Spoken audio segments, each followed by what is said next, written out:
Okay, well, we have had diverse talks, and when I came back into epidemiology, which Peter helped me into after a 10-year career break, it struck me that what was really at the cutting edge of epidemiology was large-scale data. Coming back in after 10 years, it helps you to see the wood for the trees. And following on from large-scale data, and that's why I got involved in UK Biobank quite intentionally. And following on from large-scale data was actually creating data access. And the idea being that both those two things, creating data at scale and facilitating access, would accelerate science. And that is simply it. You know, that's where I'm coming from. That's where Dementia's Platform UK is coming from. And so I've given some thought to what it means to have a productive research environment. Research environments are becoming popular talking points now. Here is the Royal Society's report from 2018, which did 12 workshops and came up with some, I would suggest, tinkering at the edges with what's going on. And then we have the Wellcome Trust coming up with a live survey and about 100 interviews. Again, to my mind, if I may have an opinion on this, it is again tinkering at the edges with what's going on. And then we had the government's vision, and that was obviously very policy orientated, which really means full of aspiration, but very little action. And then we had the REF 2021. Now, I'm sure you're all very interested in this, so you pored over the data. Well, the University of Regulators did, I'm sure. And in the REF, the environment, the research environment takes up 15% of the overall score, contributes 15% of the overall score. And the environment is defined as, in terms of its vitality and its sustainability. And again, my views are, well, you know, do we really know what we're talking about here? And again, it's very important. What is it very important? Well, the nice thing about the REF was it actually quantified stuff. And here is the association between research environment score and research output score, and research environment score and research impact score. So, you know, presumably there isn't much reverse causation going on here. There may be a little bit, but not much reverse causation. The research environment is very, very important. This is for unit of assessment 2 and 4, which I thought would be a bit more focused given the people that are here in this meeting. So this is relevant. So I then went back to the literature, and I did a very, very simple Pubmed search, research environment title. How many hits do you think I've got? This is all years, you know, from the beginning of Pubmed to last Tuesday. Come on, give me some suggestions. 100. Any other offers? 300. 300. Anybody more optimistic? Okay, 111. That's it. Curious, isn't it? Absolutely curious. And obviously, you can see there's been growing interest, and we've probably had a little bit of a dip with COVID, but nevertheless, this is it. Now, I know we could all do more sophisticated searches. You know, I understand that this is a little bit of fun in sort of the Archie Cochrane use of the word. When you go through the abstracts of all 111 articles, and I must confess, it was only the abstracts, you came up with 5 recurring themes. One theme was that it's very collaborative.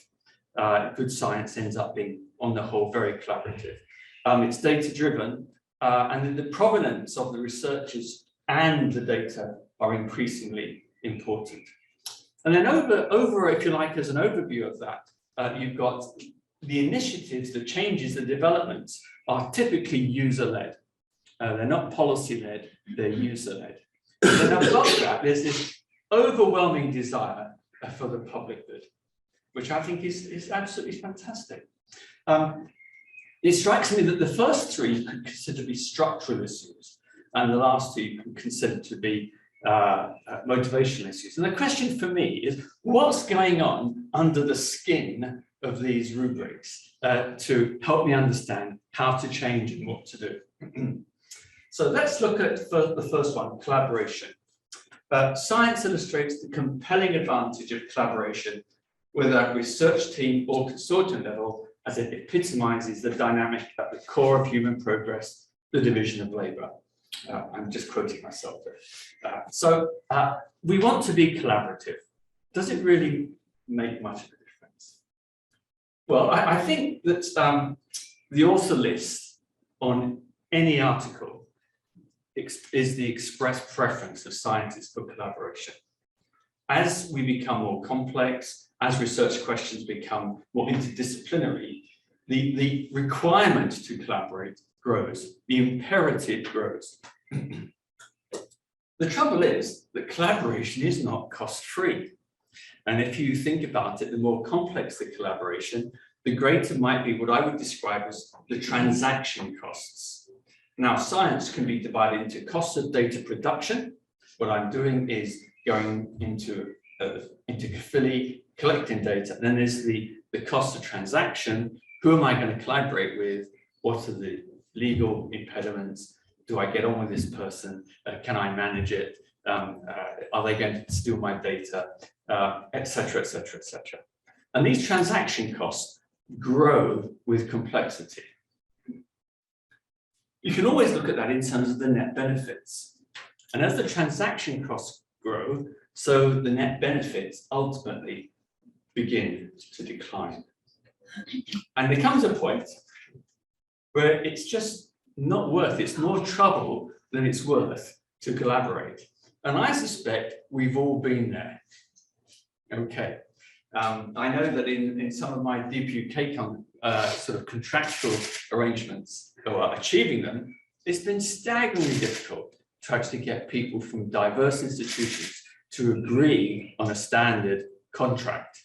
It's a simple thing. It's been going on for 50 years, having to do this stuff, but it's just very, very difficult. So what can we do about that? Well, if we reduce the transaction costs, that makes an enormous difference. By reducing the transaction costs, you shift right the upper collaboration rate. It is as simple as that. Simple as that. Next point. Science is all about a data market. And it may be very informal, but nevertheless, what we're really about is accessing data and making use of it. And the trouble with much data is that the property rights are unclear. Who owns it? Who gives permission for its access? Under what conditions? For what purpose? And in one sense, we're all part of this, but it's just unclear. And the wonderful thing about UK Biobank is that the property rights are crystal clear. Even if you don't like them, you know exactly where you stand. And because you know exactly where you stand, you can engage to the benefit of the scientific community. So how might we assign property rights? After all, these data are collected by government funding, largely, or charitable funding. One principle that I would propose is that people who are in the best position to use the resource for the agreed outcome have access rights. Now, how do I come to this? Well, let's just look at this very, very simple understanding of, if you like, property rights. You have resources which are excludable, i.e. there is a right to say, no, these are mine, they're not yours. And I think for privately funded research, that's fair enough. We might not agree with it, but unless you want to change the entire economic order, that's fair enough. But there are some resources which are non-rivalrous, they're not depletable. And they might be excludable in the terms of people who are not very good at handling big data. You might not wish to give them a big data set, but actually if they can handle it, why do you not wish to give them access to a big data set? Then you might have non-excludable resources like a common pool. And I think biosamples are a really important example of those. They are depletable. You must be very careful. They're a precious resource. So you don't just hand them out willy-nilly. There's a much more constrained process of how to give access to them. Then you have what you might describe as public goods. Scientific knowledge. It's everyone's. It's out there. Why would you want to constrain access to it? The whole point of publication is to make it as widely available as possible. So clarifying property rights, reducing transaction costs are two very, very simple ways of accelerating scientific activity and therefore presumably process. How about trust by design? Well, this is a tough one. In the days of the MRC epidemiology unit, you'd have this collaboration, you'd have that collaboration. And effectively, the trust was built on personal relationships. And that works a treat. It's absolutely fantastic for bilateral agreements. As soon as you get into large multilateral agreements, it really becomes very clumsy and very, very inefficient. One way around this, which we've worked through in the Dimensions platform, is to have trust by design arrangements, formal agreements, very simple agreements. You put your data in DPUK, this is what we will do, and it's clear as day. If we don't, you can sue us. No, I hope it's going to happen before you do, but nevertheless, you could sue us. And these are the grounds on which we will give access. It is crystal clear. And we find that actually 50 cohorts to date have trusted that system sufficiently to allow us to manage the data on their behalf. And that comes up to about 3.5 million individuals. And it also means that the researchers trust us as well, with relatively fast turnaround times. And we've had over 1,000 data access applications over the last few years because it's straightforward, it's clear, and it's trustworthy. This on the right is just a picture, just to give you an idea of that it's not necessarily straightforward to do this. This is our data portal. We take data in, we curate it, we make it discoverable, we provide personal analytic spaces for individuals and consortia to analyze it, and then we make it available for publication. But no data ever leaves the data portal, and that gives the basis of security. The legal basis is very simple, very clear. That provides a basis for security. And I look forward to, I think it will happen, that the UK will move towards what I would describe as a constrained data management environment, where we all know exactly where data are, who is accessing them, what they're doing, what purpose they're using that access for. And it'll be very straight, and that will give public confidence. And I hope we can arrive at that without there being a lawsuit to force the issue.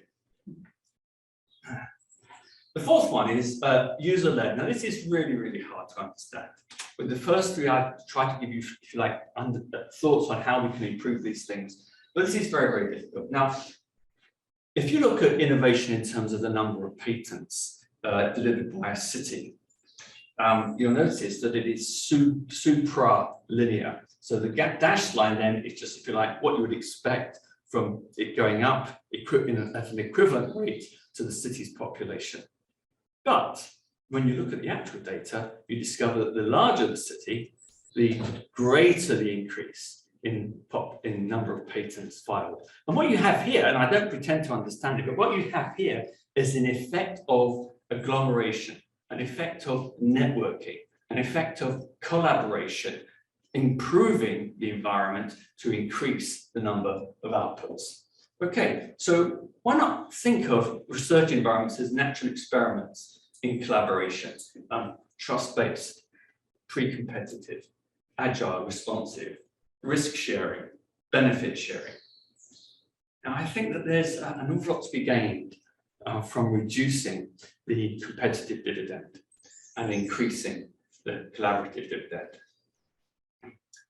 And finally, values-based. Now, I think that there are basically three intellectual activities going on when we do science. The first one is observation. We've seen fantastic examples of that. And my view is that Aristotle is the father of observation. You know, if you read any of his stuff, and I haven't read very much, meticulously observed in detail, and he set a fantastic standard. But then after that, you have to infer something about the relationships. That information is interesting, but not very useful unless you can get some sort of causal relationship. And there was a Scottish philosopher called David Hume, and I think he really captured the problems and the importance of causal inference. And his point was this, that you can never prove the cause. You infer it is a belief, it is a superstition. It's a very useful one, and it works very well, but there is no logical reason or empirical reason why it is without doubt caused. All right, so that's the second. But the third intellectual activity is what I would describe as attributing intrinsic value. So Michael talks about social inequalities. He strikes a moral chord of offense in us. It was Wittgenstein who pointed out in a lecture on ethics that if you had a person, we'll call this person the cloud of all knowing, right? The cloud of all knowing.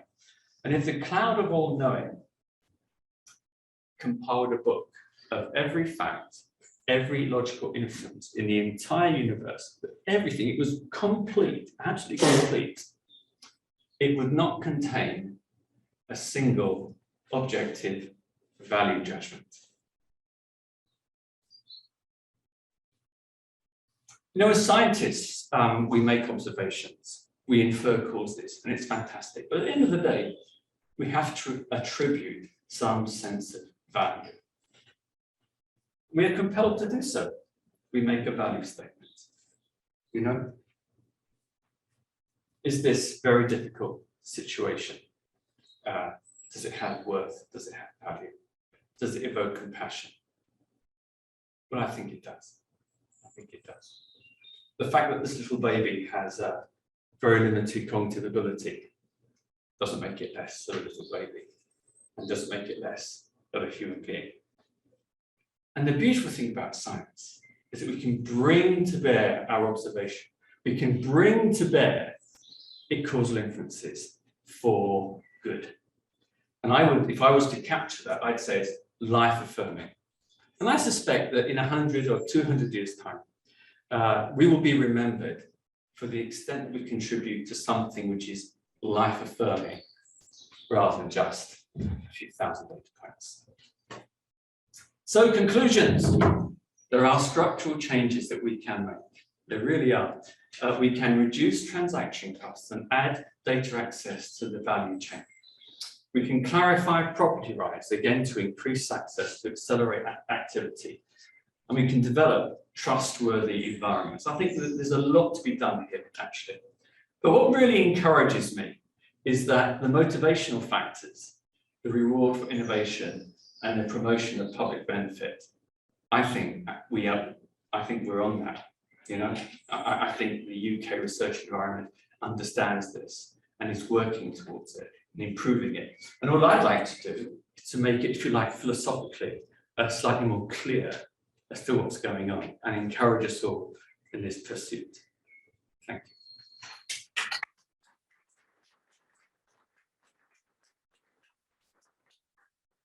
Thank you, John, for that very provocative talk. Any questions?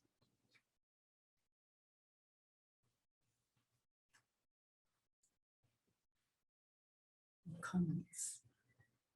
In the science space, go on, please go. It's interesting. Try to link Michael's talk with your talk. You come down to human behaviour. You come down to, you know, being open, collaboration, the psychology, the interactions, and whether it's in the sort of the rugby club working class environment and how we do things around here, to the how is science done now, and it's really how we we change those? I think, and you're a psychologist, so do you have thoughts? Yeah, I do. I originally did psychology, and became a bit disillusioned with it, if I'm honest with you. It's not that the people weren't good at their discipline, and it's not that they weren't trying to do the very best for life-affirming science. Yeah. But as soon as you say, I'm now going to explain these values in mechanistic terms, you've lost the plot. It's as simple as that. Now, you might explain the expression of a value in mechanistic terms. That's great, of course. How could it be otherwise? But to actually explain the intrinsic value in terms of a mechanism, I just don't believe it. You know, I have no evidence that actually is the case. So I would go back to questions like, what sort of society do we want to be? It's really simple, you know. And then from that, policy, you know, what does the future hold? From that, working through policy. And you know, if we can just be slightly more aware that these are the real choices that we face, then perhaps we'll be slightly more able to make a difference.